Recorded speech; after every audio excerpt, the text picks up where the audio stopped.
and to the republic for which it stands, one nation, under God, indivisible, with liberty and justice for all.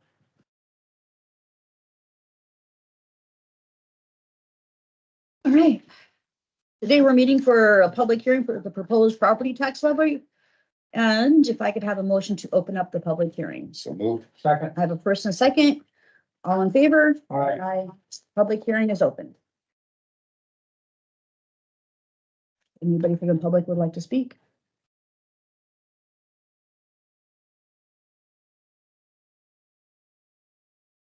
Have any questions? Fred. Please stand up and state your State your name. name, please. Fred Miller, 802 First Street East. Explanation of our letters that we got, about the tax. General tax increase or are the taxes going down? That's a good question. The letter was not very well thought out and it's not very put together. As far as the state legislators required us to send out another mailing. It doesn't really tell you what your tax is. It doesn't tell you if they're going up and it doesn't tell you if they're going down. Easiest way to look at it, maybe I can help explain it a little bit. Please. So with your letter, and I'm gonna go down to the county because that's what I'm most familiar with. It starts with the schools. We have no say in that. And then if within a city limit, that's the third one. So your first column is your countywide and your rural service taxation.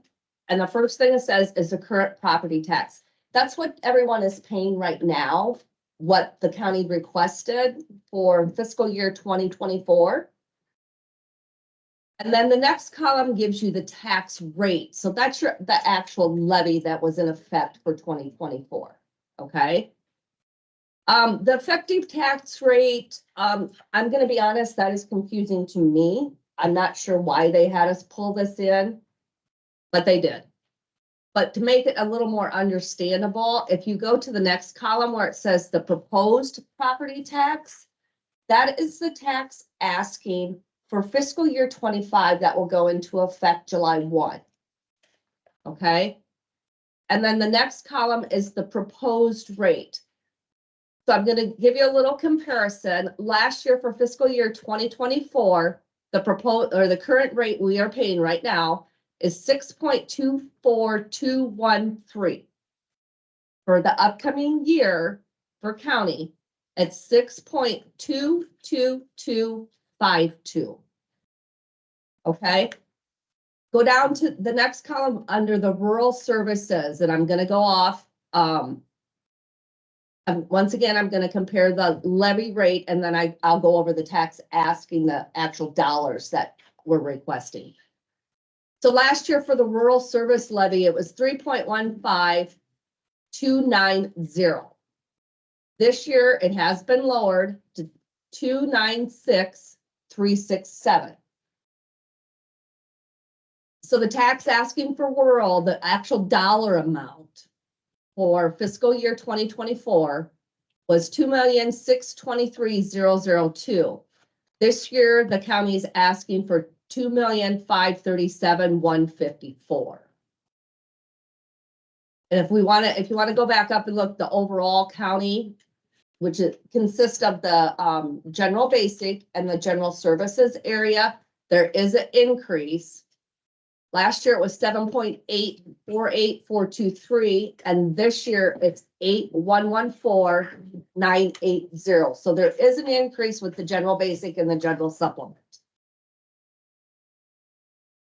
So overall, let me do a little calculation here. You will see a slight increase in property taxes.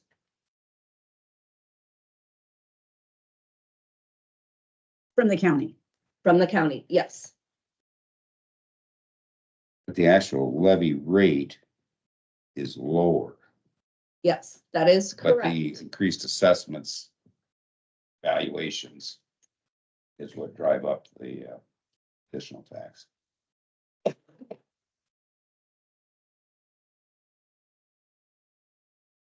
Hang on, let me get my formula going here, right?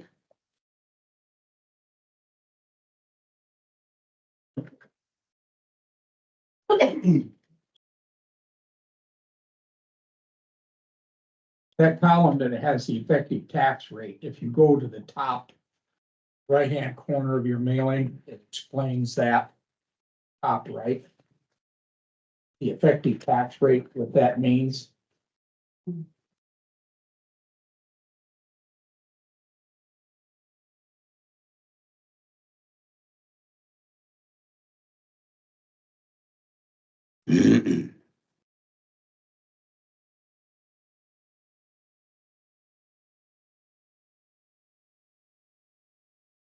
So basically, the budget that the board has put together, the overall tax asking for all the parcels in Buchanan County, excluding cities, is $180,709.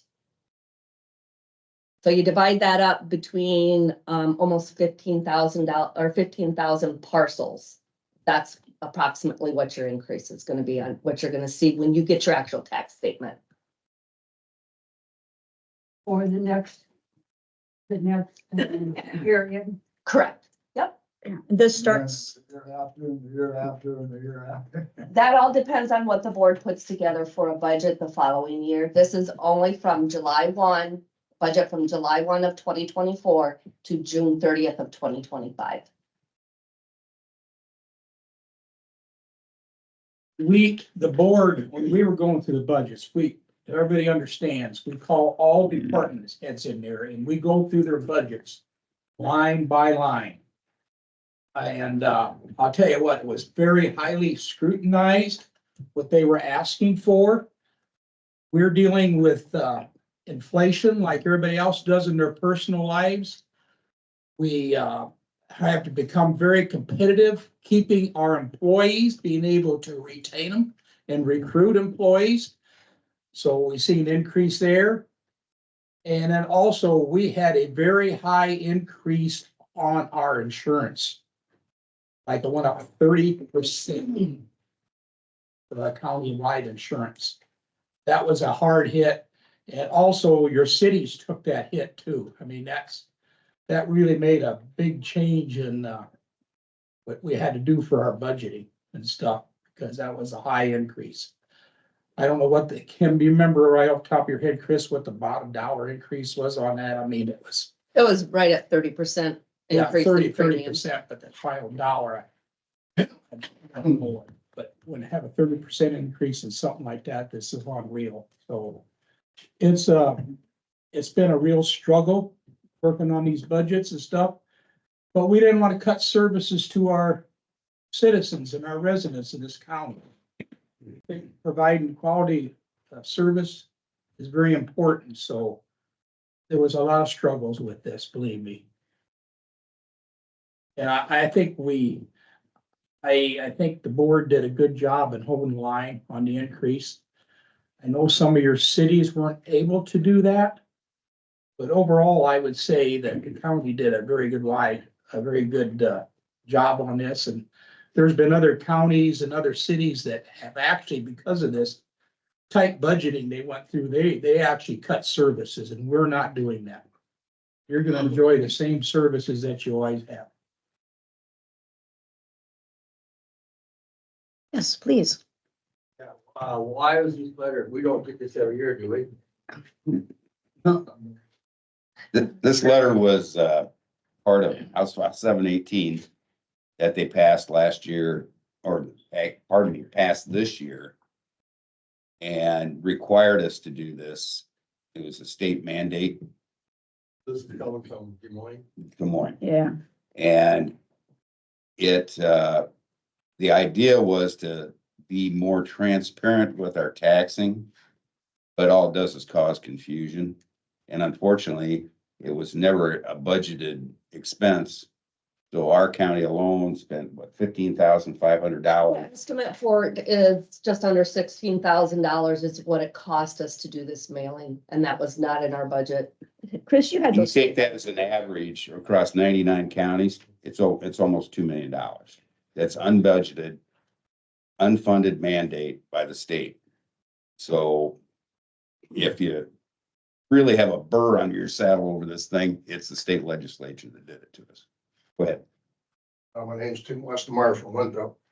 I was wondering if you could explain to me a little bit more about how our legislation comes up with different things and they hand them down to the county and the county has to take care of it. In other words, they legislate stuff to the county. And you guys. Boy, I wish we had an answer to that, Tim. State legislators. Letters to my representatives telling them that's not a very good idea because it puts a burden not only on our county, but on us as residents. Right. Is there any way that what we can do besides writing our legislations? I don't know. We've written letters too. And Just like you said about this letter here now that they're mandating us to do, not in the budget. I guess I actually, sent a letter to 3 of our representatives and Craig Johnson was the only one that responded. And he said we were doing the best thing for our residents. We're protecting our taxpayers, trying to lower our property tax. And that was, he said, we did the best thing for the taxpayers. And I'm sorry, you gotta, pretty much what he said was you gotta live with it. unfortunately, what they don't understand is as their best thing for the taxpayers could also mean that at some point in time, we have to cut services. So when you call 911, how long is it gonna take to get that deputy there? Because maybe we don't have as many deputies or, where do you cut the services at? The recorder's office only has 2 people. Auditor's office only has 3 people. So, 3 unfunded mandates I can think of right now that, it's not a huge amount, but I always look at it this way. Small amounts, if you add all the small amounts, it winds up being a huge amount. One thing that was changed, and believe me, I'm all about senior citizens. I'm all about veterans. I'm all about daycare, childcare, things like that. But when they increased the veterans allowable exemption, which you could take off the total valuation, they increased that from $1,852 to $4,000. That was an unfunded mandate. That is what the counties have to stand at. The state's not giving us any kind of rollback money back on that. There was an increase on the allowable on senior citizens over 65 years old. And the recent one that's been going through is that there's going to be a big rollback on childcare facilities and stuff, what they have to pay for property taxes. This is all stuff that the state legislates down there, but it falls on the expense of the counties and local government. Mr. Kyleber. Yes, if I could. You talked about unfunded mandates and you mentioned little ones. One of the big ones is the state decided that we're gonna go ahead and authorize heavier trucks on the county roads. And so that now you go to get a statewide permit to run on the county roads. You can't run them on the interstate, because that's federally regulated. But the trucks, so that the state's issuing the statewide permit for these heavier trucks, they can run about 90,000 pounds, about 12% heavier. The professors all say the 12% heavier weight amounts to 60% increase in stresses. So that's not a little. That means our roads, we're going to cut down the life of these roads. Well, we don't have the funds to pay for the roads right now. And the same. It's not gonna get any better. Yeah, it's not getting any better. It's getting worse. Along with the heavier loads, well, what historically correlates is higher tire pressures. And so I was visiting with Chris Williams, or I emailed Chris Williams on this, professor at Iowa State again. And I said, Chris, in the 1970s, the tire pressures in these trucks was about 70 PSI. A lot of them were biased fly even at that point in time. Nowadays, 115 is common. Chris's response to me was going from 70 PSI to 115 PSI in these truck tires amounts to a 443% increase in the damages on your roads. On a road system that's already way underfunded. And so you start talking unfunded mandates. The county engineers balked at this. So the state took the ability for us to have it. If we have a road that we don't want to allow these heavier trucks on, we have to petition the state to get it off, basically. And our paved farm to market roads, when they were done back in the 70s and 80s, They were not designed for the heavy trucks. And then the other thing that's going on right in that breath. Yeah, all right, so 718 caps us off at a 3% increase in taxes. Our valuations went up by 4%. And we've been taxed at the very minimum. So if the auditor's office can't figure out a way around that, what happens is I won't get the same amount of money that I don't get from the state, but I also don't get to let any farm market projects. So the funding that's code section 30910. It says I can't let any if I don't maintain the minimum. If I don't maintain minimum taxation, I can't let any farm market projects. They were even saying we can't let any federal aid projects either. Well, later on this morning, we're discussing about 3.5 million in federal aid projects we've got coming up. And so if I can't let these projects, where are we going to be? Because, To, go ahead. to give an example of what the state does that passes on down to the counties that we have no option on. When they decide they don't want to take care of a highway anymore, they sign it over to the county. They say they can't afford to maintain that highway. And we've had what, 3 of them in the Well, last few yeah. years? Watch was 939, which was Old Highway 20. We had 282, which was now W40 north of Pulaski, and 283, which came out of Brandon. Yeah, and it's getting bad again. It is. And where am I gonna find the money is a concern. They just redid it, and then when they did that roundabout in Abandon, and big semis was running back and forth, hauling gravel and the cement back. Well, they had the quarry set up right there, and I tried to work, I needed some asphalt work done in that area. And I tried to work with Manats on that, but they were already in liquidated damages. They were behind schedule. They were not interested in talking to me about doing any asphalt work. And now, all right, my rock prices went up 9%. I'm only allowed a 3% growth.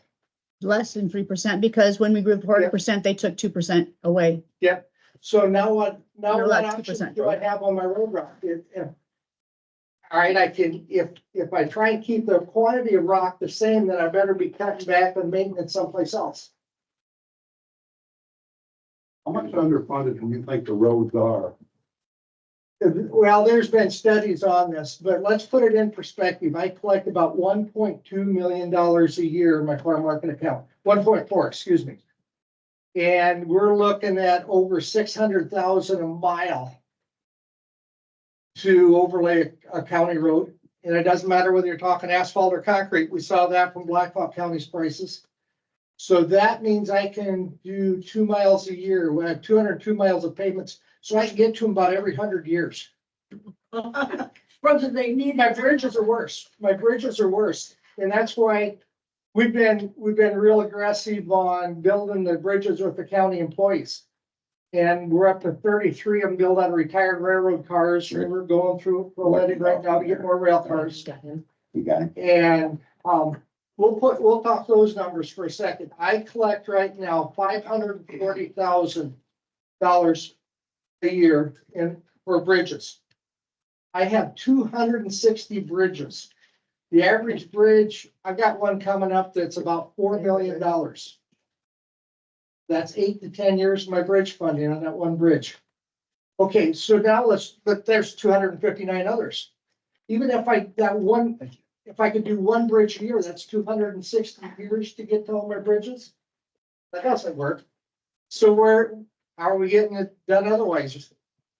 We get involved here. We do a lot of research and try to collect research funds. And we've done 8, 10 bridges that way. And they're going clear back to the Fontana Park Bridge. And if you look right now with the rail cars, that's all local funds. That's all these local property taxes that are managing to do that work. But can you imagine where I'd be if I suddenly closed down 33 bridges? That's what I got built out of rail cars. We've had private donations because of the research we've done. Prime example of that is the Cedar Rock Bridge north of Pulaski, or the Jessup South Bridge, they're south of Jessup on B 65. Just north of US 20, that was donated by Short Span Steel Industry. The one north of Quoski was donated by a private guy in South Dakota. The US Forest Products saw what we did there, so they funded us $160,000 for materials for a bridge on 215th Street east of Independence. And then we ended up with several federal research projects involved too. So that's kind of how we've been doing it, but that's not a long-term plan to fix your bridges by research. Right. How much Yeah. gas tax do you get, Brian? Pardon me? How much gas tax do you get? We'll get about four, I've got the numbers in front of me. 'Cause I mean, that's another way we can fund is the gas tax, but that seems to be going down.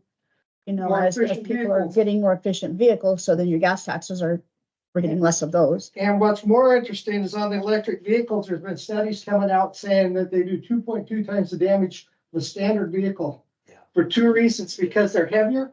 And then if you start Googling, remember my comment on the tire pressures? Tesla recommends 40 PSI tire pressures, while your conventional car is 32, 34. And so on, regular road use tax received is about 4.4 million. Is what I get from fuel taxes. What I got a few years back was fiscal year 23 with 4.6, fiscal year 25 is 4.4 estimated. Okay, so it's cutting there. So that means Brian's sitting here cutting back on things. What I can do, just like the road there at Brandon. Where am I gonna get the money to do anything to it? What's the price of gravel done, Brian? 9% this past year. Portland cement went up 18% in 1 year. So my concrete patches shot up dramatically. And then if you try and do anything like precast boxes or something, boy, those numbers skyrocketed to the point Minnesota started using Iowa standards and having contractors cast them in place because the precast was getting too high. Well, 3 to 4 years ago, the previous board, Brian was involved with this. We called in the state legislatures, the local state legislatures, we had them sitting right out here. And we pleaded with them and asked them, whenever they work on unfunded mandates or anything that's gonna affect local governments and county, to please reach out to us and talk to us how it's gonna affect us, especially with the road system and stuff. And to this day yet, when they work on this stuff down there, I haven't got a phone call or an email asking me what I think about what they're passing down there. Yeah, we went down and talked we went to one of the Arlington, Clayton, you and I were there. And I started bringing up some of these House files and Senate bills that were being proposed into law. And one of the guys says, well, that hasn't even been voted on yet. Why are we talking about it here? Because we want to talk about it before you vote on it. That, That's the response we got from them at Arlington at the town hall meeting. force things like having to send my motor graders off to a specific motor grader school. Well, we'll send them to schools when there's one in the area. But otherwise, the only motor grader school I'm truly aware of is one in Nebraska. Go on. Let them with somebody and they can learn on their own. Well, that's how we do it. And then we'll try and, That's common sense. Iowa, has, LTAP, excuse me, will send instructor around and kind of in regional have classes on it. And they're very good classes because it hits some of the basics such as keeping your moldboard straight, and keeping the crown in Okay. and that kind of stuff. And so that's good. We have no real heartburn with that. Brian, Yes, we do have a meeting at 9. sorry about that. I can let you go on all day long about roads. I have one comment when Brian was speaking about the funding. And all departments are being scrunched. And I just want to let y'all know that when he stated, unless the auditor's office can figure it out, I run the figures. I don't make the decisions. I'm a puppet. I do what I need to do. These folks have worked very hard throughout this budget, giving me numbers. I report back to them. I put it into the system. We run spreadsheets. So It's not the auditor's office decision what your tax levy is and what we're asking. It's the board of supervisors and the department heads. They all work together on it. Chris is our favorite tool, and we lean on it really hard. So we have to grease her up a little bit every once in a Well, while. I genuinely thought I would give her a compliment because No. I didn't have a solution. I thought, because I did not have the solution, how you can have, She doesn't, there's no money tree that we can go out and kick. She's We looked haven't for it found that several yet. times. Anyway, Yes, Um, sir. Okay. Let Bob, then we'll go back to Tim. I seen your article in the county paper. What happens if you didn't send out the letter? They say it's mandated, but what happens if you didn't mandate? I don't want to be that guy. No, but what? Yeah, I don't think there's anything in the code that states what the repercussion would be if the county chose not to send it out. They're just basically, it states in the code that we have to send it out. Yeah, so what's there? The code doesn't state. I mean, it states that we're required to send it out. It clearly states we are required to send it out. But it does not state anything if we chose not to send it out. I'm not making that decision. I don't think our county attorney would want us to make that decision either. No. He's kind of busy.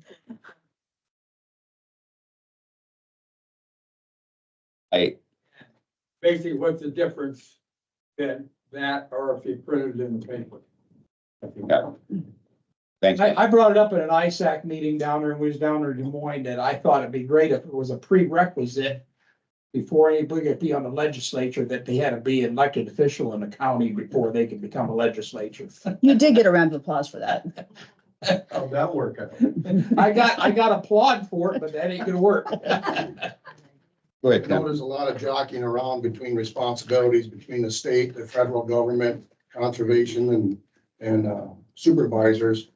I know that Winthrop was mandated a while back for the DNR to upgrade their sewer waste. And now we're paying 3 times more for the sewer than we are the water. I've been on social security for almost 6 years now. And we do get a little increase. It's not a lot. But then when we get that increase, they take it away with insurance premiums. Yep. I said, and there's no other way that we get a raise. I haven't got a raise in 6 years hardly at all. Just a little bit. And everything else is going up, gas, food, everything else, taxes, insurance, like you said, is very high. And I don't normally come out to these. I just keep my mouth shut. I pay my bills and be done with it, but it's getting ridiculous. Write your legislation, write to the legislators and tell them not to mandate bills to the county level. That's all I can say. Just write to legislators. Thank you. It takes a simple letter. Good comment. Is there any other comments? We have. Not, I would ask for a motion to close the public hearing. I saw a move. I'll second.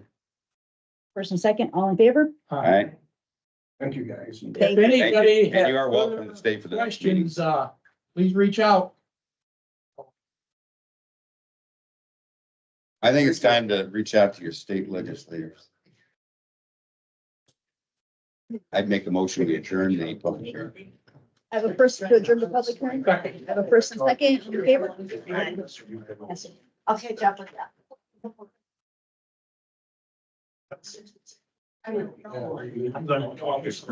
Thanks for coming, folks. Good seeing you again.